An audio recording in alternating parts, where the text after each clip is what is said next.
Salam sejahtera di dalam Tuhan kita, Yesus Kristus.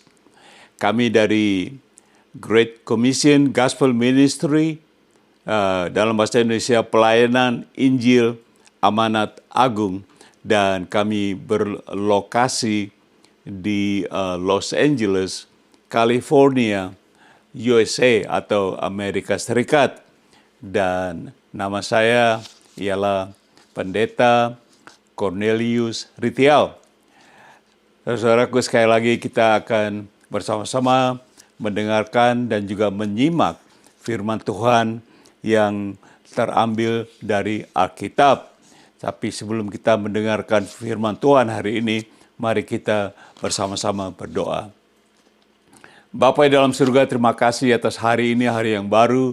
Engkau berikan kami roh yang baru, hati yang baru, khususnya untuk kami mendengar firman-Mu, supaya firman-Mu boleh kami simpan dalam hati kami dan kami pakai.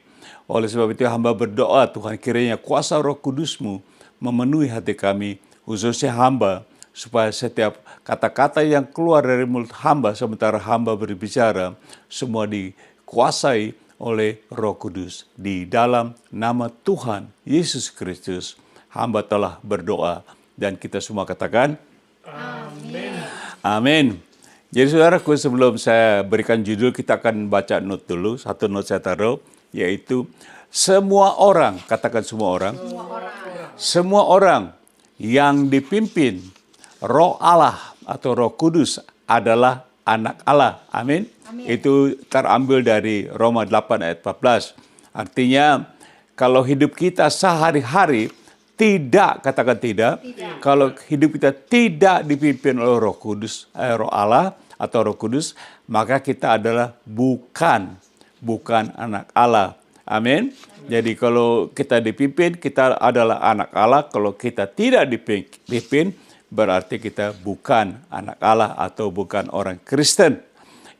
Dengan itu kita akan melihat judulnya pada hari ini, yaitu siapakah Roh Kudus? Siapakah Roh Kudus? Bahasa Inggris, who is the Holy Spirit? Who is the Holy Spirit? Ya, kita akan masuk ke poin nomor 1, yaitu ketiganya yang esa. Ketiganya yang esa. 3 in 1. 3 in 1. Dan saya ada note, kita akan baca note seperti ini, saya taruh note. Orang-orang Kristen sangat familiar dengan kata-kata ketiganya yang esa, ya toh? Apa itu ketiganya yang esa? Esa itu satu. Jadi ada 3 tetapi 1. Atau 1 tapinya 3. Dan menurut Alkitab, yang 3 ini ialah Bapa, Anak atau Yesus, dan Roh Kudus. Jadi menurut Alkitab, ketiganya juga disebut apa? Tuhan Allah. Tiganya esa. Ingat, continue, kita lihat note-nya seperti ini. Walaupun kata-kata ketiganya yang esa dan Trinitas atau Tritunggal tidak tertulis dalam Alkitab, tetapi orang-orang Kristen mengerti artinya, yaitu 3 di dalam 1. Tuhan yang Maha Esa atau Allah yang Maha Esa, dan Esa artinya 1. 3 dalam 1. Continue, kita lihat note-nya seperti ini. Saya tulis, yaitu setelah 52 tahun mengikuti dan melayani Tuhan Yesus, saya perhatikan bahwa ada banyak sekali orang-orang Kristen yang masih kurang sungguh-sungguh paham kalau Roh Kudus itu adalah Tuhan Allah. Mungkin karena kita kebiasaan menyebut Tuhan Yesus. Kita sering menyebut Tuhan Yesus, Tuhan Yesus. Tetapi kurang tidak menyebut Tuhan Roh Kudus. Kita jarang menyebut Tuhan Roh Kudus, bukan? Tapi sering kita sebutkan Tuhan Yesus, tidak Tuhan Roh Kudus. Coba kita lihat next note-nya seperti ini. Sehingga secara tidak sadar kita mengira atau menyangka bahwa Roh Kudus itu bukan Tuhan. Karena kita tidak sebutkan Tuhan Roh Kudus. Oleh sebab itu kita akan belajar hari ini siapakah Roh Kudus itu. Dia sebagai salah satu dari ketiganya yang esa. Dan dia juga adalah apa? Benar-benar Tuhan Allah. Coba kita baca 1 Yohanes 5 ayat 7. Mengatakan, sebab ada 3 yang memberi kesaksian di dalam sorga. Di mana? Di sorga, yaitu Bapa, Firman yaitu Yesus, yaitu Firman yang menjadi manusia yaitu Yesus, dan Roh Kudus. Dan ketiganya adalah satu atau esa. Ini dari 1 Yohanes pasal 5 ayat 7. Ayat ini jelas sekali mengatakan adanya Trinitas atau Tritunggal di mana? Di sorga. Jadi kita lihat tadi kita baca. Coba baca Markus 12 ayat 28 sampai 31. Next. Nah ini Tuhan Yesus mengatakan, mari kita baca ini 12 ini, Markus 12 ini. Lalu seorang ahli Taurat yang mendengar Yesus dan orang-orang Saduki bersoal jawab dan tahu bahwa Yesus memberi jawab yang tepat kepada orang-orang itu. Amin. Ya, datang kepadanya dan bertanya, hukum manakah yang paling utama? Ayat 29 kita lihat Tuhan Yesus buka mulut, dijawab. Jawab Yesus, hukum yang terutama ialah dengarlah, hai orang Israel. Dia katakan apa? Tuhan Allah itu, Tuhan Allah kita, Tuhan itu esa, maaf. Tuhan Allah kita, Tuhan itu esa atau satu, begitu. Soal ayat 30 kita baca, kasihilah Tuhan Allahmu, Bapa, Yesus, dan Roh Kudus, betul? Allah Esa, dengan segenap hatimu, dan dengan segenap jiwamu, dan dengan segenap akal budimu, dan dengan segenap kekuatanmu. 31, dikatakan, dan hukum yang kedua ialah kasihilah sesamamu manusia seperti dirimu sendiri. Tidak ada hukum lain yang lebih utama dari kedua hukum ini. Nah ini Tuhan Yesus yang mengatakan hukum ini. Coba kita baca notnya seperti gini. Dikatakan, sebelum Yesus menjelaskan tentang hukum yang pertama dan yang kedua, dia memulai dengan mengatakan bahwa Tuhan itu apa? Esa, tiga tetapi satu. Termasuk siapa? Roh Kudus. Termasuk Roh Kudus. Ya, kita baca Yohanes 5 ayat 44, Tuhan Yesus terus berbicara, katakan, bagaimana kamu dapat percaya? Kamu yang menerima hormat seorang dari yang lain, yang tidak mencari hormat datang dari Allah yang esa. Ini Tuhan Yesus mengajar. Datang dari Allah yang esa. Yesus berkata, Allah itu esa. Coba kita continue, note saya taruh seperti ini. Dikatakan, jadi kita pelajari bahwa ketiganya yang esa, yaitu Bapa, Anak, itu Yesus, Roh Kudus, adalah Tuhan Allah yang esa. Bahasa Inggris, God in three persons. Saudara perhatikan kata person. Oleh sebab itu menurut Alkitab, Roh Kudus itu juga adalah apa? Tuhan Allah. Roh Kudus adalah Tuhan Allah. Coba Matius 28 ayat 19 kita baca seperti ini. Tuhan Yesus berkata, karena itu pergilah, jadikanlah semua bangsa muridku dan baptislah mereka dalam nama Bapa, Anak, yaitu Yesus, dan Roh Kudus. Dan Tuhan Yesus berkata namanya satu, bukan tiga. Ya tidak, dalam nama Bapa, Anak, dan Roh Kudus. Coba kita baca note seperti ini. Notnya saya tulis, Yesus tidak katakan baptislah mereka dalam tiga nama. Ya toh, dia tidak katakan dalam tiga nama, tetapi dalam nama, yaitu satu atau esa, yaitu Bapa, Anak, Yesus, dan Roh Kudus. Jadi sangat jelas ini bahwa Roh Kudus termasuk dari satu nama, yaitu Allah yang esa. Jadi dibaptis dalam satu nama. Tuhan Yesus katakan, bukan tiga nama. Coba note-nya saya taruh continue seperti ini. Baru tiga yang esa ini adalah bukan sekedar manifestasi. Atau maaf, atau sesuatu yang abstrak. Atau hayalan. Tetapi tiga oknum atau pribadi yang hidup. God in three persons. Jadi mereka adalah pribadi, oknum, bukan hayalan. Dengan itu kita ke poin nomor 2. Poin nomor 2 ialah penciptaan. Penciptaan, creation. Coba kita baca Kejadian pasal 1. Pada mulanya apa? Allah. Allah itu esa, yaitu Bapa, Yesus, dan Roh Kudus. Ingat, kita belajar Allah esa menciptakan langit dan bumi. Ayat 2 mengatakan seperti ini. Bumi belum berbentuk dan kosong, gelap gulita menutupi samudera raya. Dan apa? Roh Allah. Roh Allah siapa? Roh Kudus. Karena hanya satu roh ya, melayang-layang di atas permukaan air. Jadi kita ketahui hanya ada satu roh Allah, yaitu siapa? Roh Kudus. Jadi hanya Roh Kudus melayang-layang sebelum dalam penciptaan. Coba note saya taruh seperti ini. Note mengatakan, Jadi, bukan menurut saya pribadi, tetapi menurut firman Tuhan yang baru saja kita baca. Roh Allah atau Roh Kudus telah ada. Katakan telah ada. Telah ada ketika Allah menciptakan dunia ini. Karena Roh Kudus juga adalah Allah. Ingat, Roh Kudus juga adalah apa? Siapa? Allah yang dari kekal sampai kekal selamanya. Betul? Coba kita baca Kejadian 1 ayat 26 mengatakan seperti ini. 26a saja. Berfirmanlah Allah. Ingat, Allah Esa, Bapa, Anak, dan Roh Kudus. Ya toh? Baiklah kita, katakan kita. Jamak, kata jamak yaitu ketiganya yang esa. Kita menjadikan atau apa? Menciptakan manusia menurut gambar dan rupa kita. Jadi kita itu bukan satu, jamak. Oke, Kejadian 2 ayat 7 mengatakan seperti ini. Ketika itulah Tuhan Allah, yaitu tiga yang esa, membentuk manusia itu dari debu tanah dan, baca yang keras, menghembuskan nafas hidup. Menghembuskan nafas hidup ke dalam hidungnya. Demikianlah manusia itu menjadi makhluk yang hidup. Jadi waktu diciptakan dihembuskan nafas yang hidup. Allah menghembuskan. Coba notnya saya taruh seperti ini. Notnya saya tulis. Kata nafas dalam bahasa Ibrani ruah. Ruhah gitu. Dan dalam bahasa Greek atau Yunani pneuma. Pneuma seringkali digunakan sebagai simbol untuk roh. Itu kata-kata itu. Allah tidak menghembuskan nafas ruah atau pneuma kepada binatang-binatang yang Dia ciptakan, tetapi hanya kepada Adam, betul? Amin. Waktu Allah menciptakan binatang, Dia tidak mungkin ruah pneuma, tapi Dia ciptakan, tapi kepada manusia roh Allah ada pada manusia. Coba selanjutnya saya taruh seperti ini.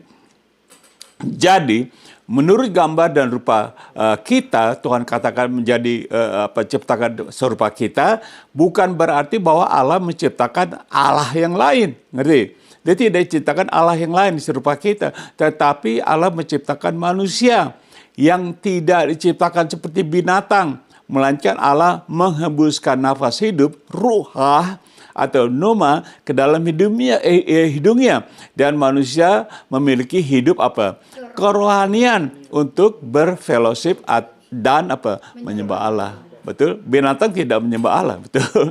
Coba kita baca note selanjutnya mengatakan seperti ini. Jadi saya ingin meyakinkan Anda bahwa Roh Kudus adalah Allah. Dan Dia sudah berada dari mulanya bahkan sebelum dunia diciptakan. Dan Dia bukan baru muncul di perjanjian baru saja. Mungkin kita banyak mengira, Roh Kudus baru kita dengar di perjanjian baru. Dia dari kekal sampai kekal karena Dia juga Allah. Amin. Tepuk tangan dong, ini jelas sekali firman Tuhan. Nah, kita masuk poin nomor 3, poin yang terakhir. Ini hari kita 3 poin, yaitu keilahian dan kuasa Roh Kudus. Keilahian dan kuasa Roh Kudus. The deity and power of the Holy Spirit. The deity and power of the Holy Spirit. Coba kita baca buku Zakaria.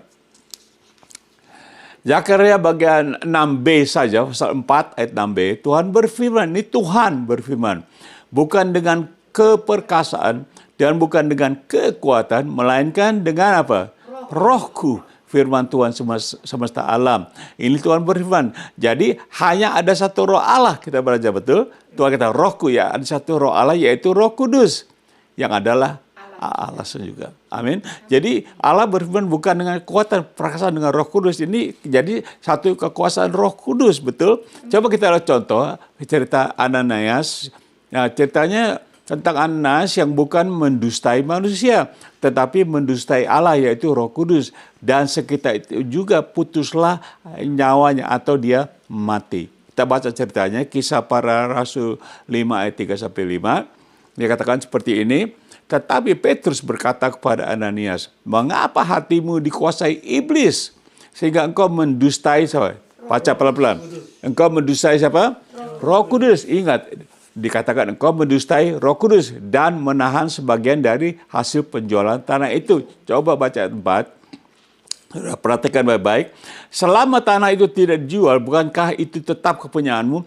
Dan setelah dijual, bukankah hasilnya itu tetap dalam kuasamu? Mengapa engkau merencanakan perbuatan itu dalam hatimu? Baca yang keras. Engkau bukan mendustai manusia, tetapi mendustai Allah. Nah, pertama Petrus katakan, kenapa kamu berbuat ini kepada Roh Kudus? Tetapi akhirnya dia bilang, ini Roh Kudus, kamu mendustai siapa? Allah. Jelas bahwa Roh Kudus itu Allah. Coba ayat 5, apa yang terjadi? Ini kuasa Roh Kudus ya. Ketika mendengar perkataan itu, rebahlah Ananias dan putuslah nyawanya, alias apa? Mati. Maka sangatlah ketakutan semua orang yang mendengar hal itu. Karena apa? Roh Kudus adalah Allah. Jadi, saudara jangan main-main ya dengan Roh Kudus ya. Coba kita baca Matius 12 ayat 32. Yesus berkata, apabila seorang mengucapkan sesuatu menentang atau melawan anak manusia, yaitu Yesus, ia akan diampuni. Tetapi jika ia menentang siapa? Roh Kudus, ia tidak akan diampuni di dunia ini dan di dunia yang akan datang. Tidak akan datang pun tidak diampuni. Dunia yang akan datang yaitu dunia yang baru. Dunia yang akan datang. Coba kita baca Wahyu 21 ayat 1-2. Dunia yang baru.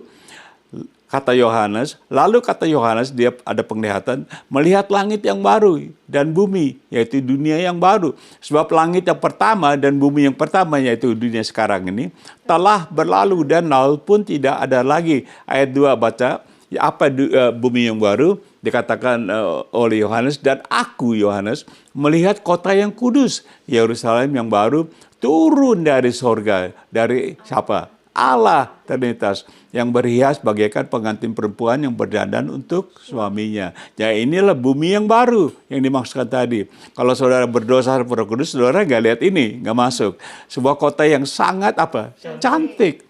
Cantik sekali karena berhias ya, seperti pengantin perempuan. Nah, kita baca Markus 3 ayat 29 tentang Roh Kudus. Tuhan Yesus berkata, tetapi apabila seorang menghujat Roh Kudus, ia apa?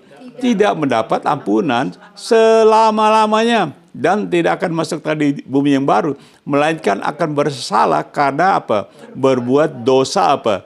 Kekal. Kalau kita menghujat Roh Kudus, kita menyangka, kita dimain-mainin gitu Roh Kudus. Jadi hati-hati Bapak Ibu Saudara. Amin. Karena Roh Kudus adalah Allah. Lukas 12 ayat 10, next kita baca seperti ini. Tuhan Yesus lagi berkata, setiap orang yang mengatakan sesuatu melawan anak manusia, yaitu Yesus, ia akan apa? Diampuni. Tetapi barang siapa saja menghujat Roh Kudus, ia tidak akan diampuni. Saudaraku, ini Tuhan Yesus yang berbicara. Coba kita baca notnya seperti ini. Notnya mengatakan, semua ayat di atas mengenai Roh Kudus dikatakan oleh Yesus Kristus. Dan Yesus Kristus tidak pernah apa? Berdusta. Dan kalau Yesus Kristus berdusta, maka dia bukan Allah. Dan ayat di atas tadi juga mencetuskan keilahian dan apa? Kuasa Roh Kudus. Saudara baca, saya baca, tertulis di Alkitab. Amin. Coba kita baca kelahiran Yesus, cerita seperti ini. Matius 1 ayat 18 dan 20. 18, kelahiran Yesus Kristus adalah seperti berikut. Pada waktu Maria, ibunya bertunangan, katakan bertunangan, belum suami istri, masih bertunangan dengan Yusuf. Ternyata ia atau Maria mengandung dari Roh Kudus sebelum mereka hidup sebagai suami istri. Baca ayat 20. Ayat 20 mengatakan, tetapi ketika ia mempertimbangkan maksud itu, malaikat Tuhan nampak kepadanya dalam mimpi dan berkata, Yusuf, anak Daud, janganlah engkau takut mengambil Maria sebagai istrimu. Bahasa yang keras.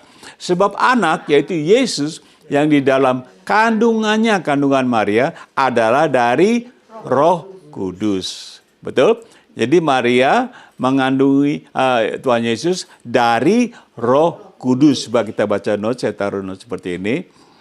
Jadi note Maria masih seorang perawan.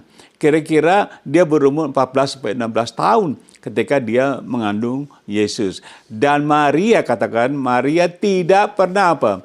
Bersetubuh dengan Yusuf. Dan juga tidak pernah tercatat di dalam Alkitab bahwa Roh Kudus bersetubuh dengan Maria, ya tidak? Coba note-nya continue, saya tahu seperti ini. Jadi ini adalah suatu kisah yang menyatakan kalau Roh Kudus memiliki kuasa keilahian yang sangat luar biasa, di mana dia sanggup membuat Maria mengandung Yesus tanpa apa? Persetubuhan. By the way, ini banyak orang-orang ahli teologi juga nggak percaya the virgin birth of Jesus. Tuhan Yesus lahir masih nggak percaya, katanya. Kok wanita perawan kok bisa hamil begitu ya. Nah, kita akan baca tentang Yesus dibangkitkan. Next. Nah, Yohanes 19:33, ini cerita tentang Tuhan Yesus di kayu salib. Baca bersama-sama ayat 33. Tetapi ketika mereka ini serdadu Romawi yang terpilih, saudaraku, ini serdadu yang dipilih untuk menjaga Tuhan Yesus, sampai kepada Yesus dan melihat bahwa Yesus apa? Telah mati, mereka tidak mematahkan kakinya. Jadi ini adalah nubuatan dari Mazmur 34 ayat 21. Coba kita baca Mazmurnya seperti ini.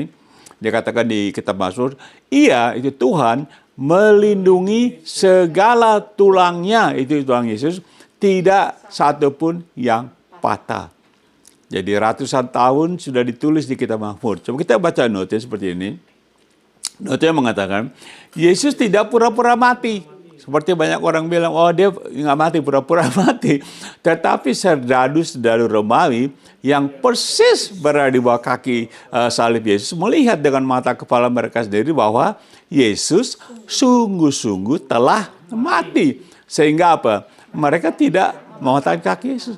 Karena dia tidak dia sudah mati, jadi mereka sudah mati. Mereka tahu persis di bawah kaki salib itu Yesus sudah mati dan mereka tidak mematahkan kakinya. Dan setelah itu Yesus dikubur dan dibangkitkan. Coba kita baca berikutnya, dikubur dan dibangkitkan.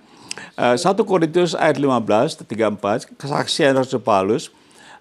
Dikatakan ayat 3, sebab yang sangat penting, katakan sangat penting, yang sangat penting telah kusampaikan kepadamu, yaitu apa yang telah kuterima sendiri, yaitu melalui pemahyuan dari Allah, terima Paulus, ialah bahwa bahwa Kristus telah apa? Mati. Jadi seperti serdadu menyaksikan dia telah mati. Karena apa matinya?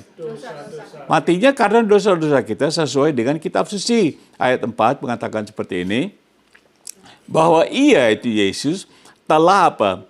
Dikuburkan. Katakan dikuburkan, artinya ada orang-orang yang menguburkan dia, betul? Jadi Tuhan Yesus tidak menguburkan dirinya sendiri. Dia diturunkan dari salib, dia mati, dia dikuburkan. Sekali lagi, dia tidak menguburkan diri sendiri. Dia tidak jalan masuk kubur, dikuburkan. Dan bahwa Yesus telah apa? Dibangkitkan. Jadi dibangkitkan berarti bukan dia bangkit sendiri. Dia dibangkitkan berarti ada orang kedua atau siapa yang membangkitkan dia, mengerti? Dibangkitkan pada hari ketiga sesuai dengan kitab suci. Nah itu Matius 16, kita baca ayat 21 seterusnya. Mengatakan seperti ini, Tuhan Yesus berbicara, sejak waktu itu Yesus mulai menyatakan kepada murid-muridnya bahwa ia harus pergi ke Yerusalem dan menanggung banyak penderitaan dari pihak tua-tua, imam-imam kepala dan ahli-ahli Taurat. Baca, lalu ini kata dibunuh bukan berarti Tuhan Yesus bunuh diri. Dibunuh dan apa? Dibangkitkan pada hari yang ketiga. Lagi kata dibangkitkan bukan berarti Yesus membangkitkan diri sendiri, tapi dia dibangkitkan. Siapa yang berkata ini? Tuhan Yesus berkata ini. Dia dibangkitkan. Coba baca Roma 8 ayat 11 mengatakan seperti ini. Paulus menulis, dan jika roh dia, yaitu Roh Kudus yang apa? Telah membangkitkan Yesus. Berarti Roh Kudus yang bukan Roh Kudus dibangkitkan, Roh Kudus membangkitkan Yesus dari antara orang mati, diam di dalam kamu, maka ia itu Roh Kudus yang telah membangkitkan siapa? Kristus Yesus dari antara orang mati, akan menghidupkan juga tubuhmu yang fana itu oleh rohnya, itu Roh Kudus yang diam di dalam kamu. Amin. Jadi saudara perhatikan, Roh Kudus yang membangkitkan. Bukan Roh Kudus dibangkitkan, tapi Roh Kudus membangkitkan. Coba kita contoh baca 1 Korintus 3:16, katakan seperti ini. Tidak tahukah kamu, Paulus menulis, tidak tahu kamu bahwa kamu adalah bait Allah dan bahwa roh Allah atau Roh Kudus diam di dalam kamu. Jadi kalau Roh Kudus tadi diam dalam kita, kita juga akan dibangkitkan oleh Roh Kudus. Tepuk tangan saudara mengerti supaya jelas. Jadi jelas bahwa kata-kata di dan membangkitkan itu berbeda. Di dan membangkitkan. Coba note saya taruh seperti ini. Saya jelaskan. Ada 66 jumlah kitab-kitab di dalam Alkitab, yaitu 39 kitab di Perjanjian Lama dan 27 kitab di Perjanjian Baru. Dan dari 27 kitab Perjanjian Baru tersebut, 13 atau 14 kitab-kitab dituliskan oleh siapa? Rasul Paulus. Dan semua tulisannya diilhamkan oleh Allah. Jadi ada 13, 14 Rasul Paulus menulis Perjanjian Baru. Coba kita baca note selanjutnya. Jadi begini, jadi jikalau Anda mengatakan kalau Rasul Paulus salah ketika dia menulis di kitab Roma 8:11 tadi bahwa Roh Kudus yang membangkitkan Yesus dari kematiannya, betul? Kita baca tadi, Rasul Paulus mengatakan Roh Kudus yang membangkitkan Yesus dari kematian.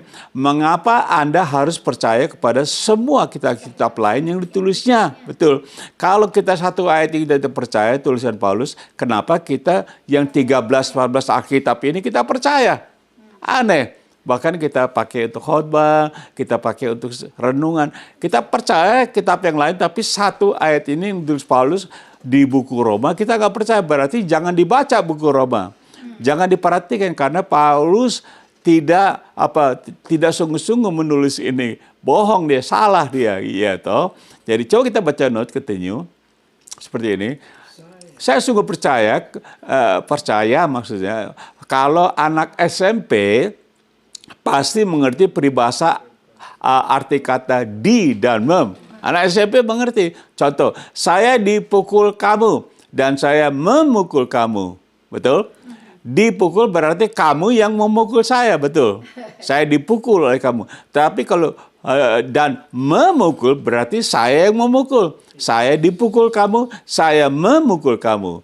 Betul? Saya dipukul, kamu pukul. Saya memukul gitu. Mengerti? Ya, jadi coba kita baca notis supaya saudara jelas firman Tuhan hari ini. Petrus menulis Roh Kudus. Paulus maksud saya. Amin. Thank you. Paulus menulis Roh Kudus yang telah membangkitkan Yesus. Berarti Roh Kudus yang membangkitkan Yesus, bukan orang lain, betul? Jadi begitulah keilahian dan kuasa Roh Kudus karena dia adalah Allah. Amin. Jadi boleh dikatakan Allah membangkitkan Allah. Seperti saya katakan tadi, kita sering menyebut Tuhan Yesus, kita jarang menyebut Tuhan Roh Kudus. Jadi kita berpikir, oh Yesus adalah Tuhan. Loh, Roh Kudus apa? Iya toh? Karena kita belajar Roh Kudus juga Allah, sama Tuhan. Jadi cuma tidak disebutkan Tuhan Roh Kudus, kita jarang. Jadi secara tidak sadar kita berpikir, oh Roh Kudus bukan Tuhan, begitu. Tapi hari ini kita belajar jelas bahwa Roh Kudus sudah ada dari dulu. Dia bersama dengan Allah dan dia adalah Allah. Ketiganya yang Esa. Amin. Jelas, tepuk tangan dong supaya saudara mengerti. Nah, kita akan baca 1 Petrus 3 ayat 18-19 next. Ini juga baik.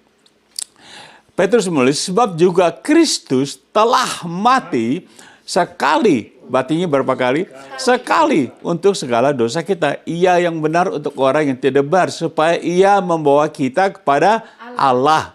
Yesus mati. Ayat 19, baca hati-hati. Yesus yang telah dibunuh dalam keadaannya apa? Sebagai manusia. Betul? Kalau ditulis sebagai manusia. Sebagai manusia, dia harus mati sebagai manusia. Dia tidak bisa mati sebagai Tuhan, sebagai Allah. Dia harus mati sebagai manusia, bukan sebagai Tuhan. Jelas tidak? Dia harus mati sebagai manusia untuk mewakili dosa-dosa manusia. Tetapi yang telah apa? Dibangkitkan oleh Roh Kudus. Jadi perhatikan ayat ini, Petrus. Jadi dikatakan Yesus ini dibangkitkan menurut atau oleh Roh Kudus. Bahasa Inggris jelas. Bahasa Inggris mengatakan made alive by Spirit or Holy Spirit. Artinya dibuat hidup atau dihidupkan oleh Roh Kudus. Jelas, ngerti? Jadi Tuhan Yesus, Paulus katakan, Petrus katakan, sebagai manusia, dia mati sebagai manusia. Tetapi dia dibangkitkan oleh Roh Kudus. Ngerti? Jadi Roh Kudus yang membangkitkan. Amin. Coba baca ayat 19-nya. Dan di dalam Roh Kudus, perhatikan, di dalam Roh Kudus. Itu juga, Yesus apa? Pergi memberitakan Injil kepada roh-roh yang di dalam penjara. Di dalam Roh. Ini Yesus dikubur dalam keadaan mati sebagai manusia, tetapi di dalam Roh, Yesus ini dipimpin oleh Roh pergi menginjili. Coba baca nota saya taruh seperti ini. Nota mengatakan, jadi jelas sekali di dalam kedua ayat-ayat di atas Rasul Petrus menulis bahwa satu, Yesus apa? Dibangkitkan oleh Roh Kudus. Dua, Yesus memberitakan Injil di dalam apa? Roh Kudus. Kepada roh-roh di penjara, yaitu roh-roh dari zaman Nabi Nuh dulu yang sudah mati. Jadi Rasul Paulus dan Petrus menyatakan hal yang sama, yaitu Yesus dibangkitkan Roh Kudus. Mengerti? Dan juga memberitakan Injil dengan pimpinan Roh Kudus. Coba next nanti saya tahu seperti ini. Dan sangat luar biasa sekali dalam kematiannya sebagai manusia, Yesus di dalam atau dengan penyertaan apa? Allah Roh Kudus. Penyertaan siapa? Allah Roh Kudus. Dia memberitakan Injil kepada roh-roh dari zaman Nabi Nuh yang sudah mati. Jadi tidak sendirian, betul? Dia dengan pimpinan Roh Kudus. Semua ini keilahian Roh Kudus. Saya harap saudara mengerti firman ini bahwa Roh Kudus itu Allah. Roh Kudus bukan tidak Allah gitu. Dia salah satu dari yang Esa. Amin. Jadi ringkasan seperti ini, saudara. Saya sudah hampir selesai. Kita tadi belajar judul siapakah Roh Kudus. Ya, satu poinnya tadi ketiganya yang Esa. Ketiganya yang Esa berarti Bapa, Anak, dan Roh Kudus. Esa artinya apa?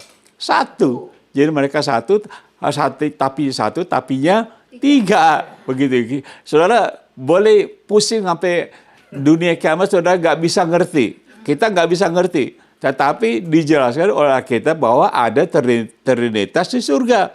Oh, saudara mau coba ngerti, pusing saudaraku. Biar sekolah jadi profesor di apa, saudara tidak berjelasan karena ini adalah keilahian, kealahan.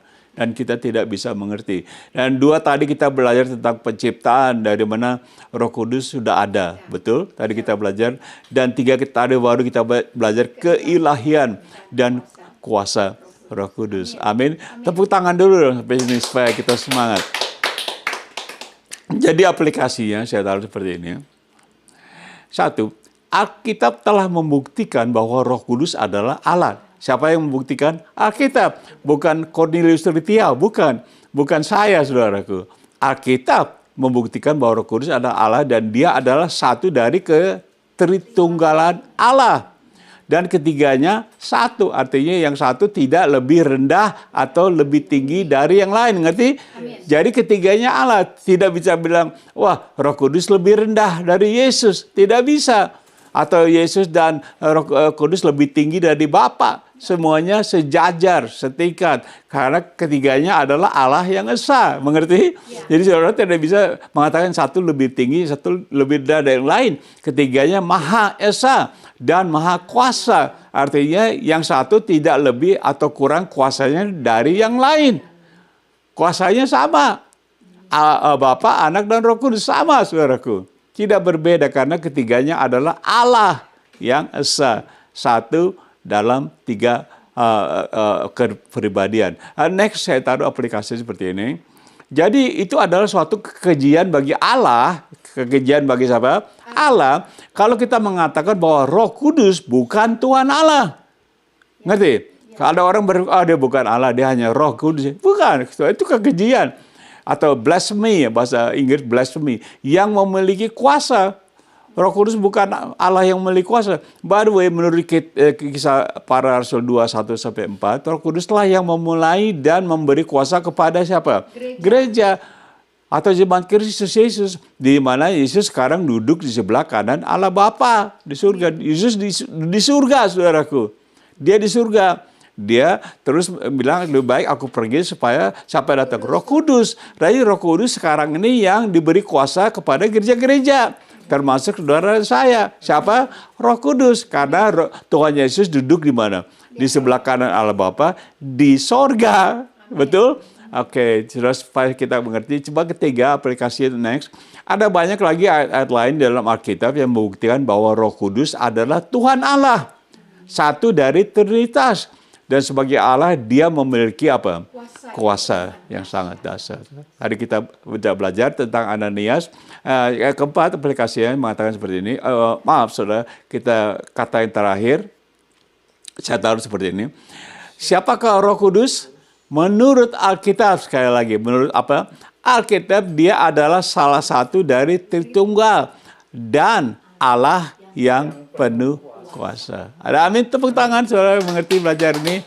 Kalau saudara masih belum jelas, boleh pelajar kita dan juga boleh call saya. Pak Aritio, saya kurang jelas gitu. Saya tidak suka debat, saudaraku. Tapi saya suka berdiskusi. Jadi saudaraku, kalau saudara seperti dikatakan tadi, kita baca pembukaan, saudara tidak mempunyai Roh Kudus dan hidup saudara tidak dipimpin oleh Roh Kudus, saudara bukan anak Allah. Karena firman Tuhan mengatakan kalau kita menerima Tuhan Yesus, kita diberi kuasa menjadi anak-anak Allah. Dan kita dipimpin oleh Roh Kudus. Jadi kalau saudara pada saat itu mengatakan, Pak Aritio, saya masih bingung. Saya belum pernah belajar tentang Roh Kudus karena ada banyak kita orang Kristen nggak diajarin gitu, kurang ngerti tentang Roh Kudus. Ada yang bilang jangan belajar Roh Kudus, itu tabu katanya. Roh Kudus itu jangan dia, pokoknya kamu Tuhan Yesus aja gitu. Ternyata Tuhan Yesus dengan Roh Kudus adalah Allah. Ya saudara, kita akan berdoa. Saya akan doakan saudara. Kalau saudara masih belum yakin bahwa saudara hidupnya dipimpin oleh Roh Allah, Roh Kudus dan kuasanya, kita sudah baca. Saudara, seperti Tuhan Yesus katakan di kitab Kisah 1 ayat 8, jikalau Roh Kudus turun ke atas kamu, kamu akan menerima apa? Kuasa. Dan kamu menjadi apa? Saksiku. Jadi menjadi saksi Tuhan Yesus, kita harus menerima kuasa Roh Kudus di Yerusalem, seluruh Samaria, Yudea, dan sampai ke ujung bumi. Jadi kita akan berdoa. Saudara, mau make sure saudara dipimpin Roh Kudus, buka hati saudara. Ulangi doa saya. Kita akan berdoa seperti ini. Mari kita berdoa. Ya Bapa dalam surga, hamba mengerti bahwa Engkau adalah Allah dan Yesus adalah Allah dan Roh Kudus adalah Allah juga. Hamba berdoa, hamba seorang berdosa, karena hamba sering menyangkal Roh Kudus. Ampuni dosa hamba. Pada hari ini juga hamba menerima Tuhan Yesus sebagai Tuhan dan Juru Selamat hamba pribadi. Dan hamba dijadikan anak Allah dan dipimpin oleh Roh Kudus. Ya Tuhan Yesus, bentuk hidupku, rubah hidupku menjadi sesuai dengan kehendak-Mu. Di dalam nama-Mu, aku telah berdoa. Amin. Kalau Anda berdoa seperti itu atau yang serupa doa-doa seperti itu, saudara sudah menjadi anak Allah dan diselamatkan oleh Tuhan Yesus Juru Selamat, dan hidup Anda akan dipimpin dengan kuasa Allah, yaitu di dalam Roh Kudus.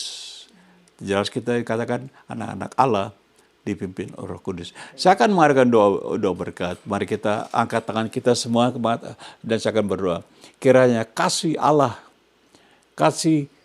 yang kekal, Bapa di surga, dan seluruh anugerah di dalam Tuhan Yesus Kristus, Tuhan dan Juru Selamat kita, dan seluruh persekutuan, bahkan kuat kuasa melalui Roh Kudus, Allah Roh Kudus, menyertai kita sekalian dari saat ini sampai selama-lamanya di dalam nama Tuhan Yesus Kristus. Dan kita semua katakan amin.